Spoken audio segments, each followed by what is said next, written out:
Kutubpur union পরিষদের chairman Monirul Alam চেন্টুর বিরুদ্ধে ষড়যন্ত্র ও মিথ্যা মামলার প্রতিবাদে মানববন্ধন কর্মসূচি পালন করা হয়েছে। বুধবার নারায়ণগঞ্জ জেলা প্রেস ক্লাবের সামনে কুতুবপুর ইউনিয়নের ছাত্র জনতা ও বিভিন্ন সামাজিক সংগঠন এই কর্মসূচি পালন করে। এ সময় তারা বলে, কুতুবপুরকে বৈষম্যহীন আধুনিক কুতুবপুর গড়ার জন্য চেন্টুকে প্রয়োজন। বৈষম্য বিরোধী আন্দোলনে তিনি আমাদের সাথে ছিলেন।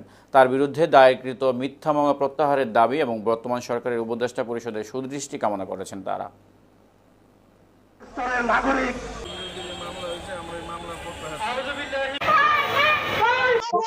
এলাকা মুক্ত হয়, তার জন্য উনি আমাদের এই সকল সব ধরনের ব্যবস্থা নিয়েছেন। তার কারণে কুতুবপুরবাসীর দরকার ওনার।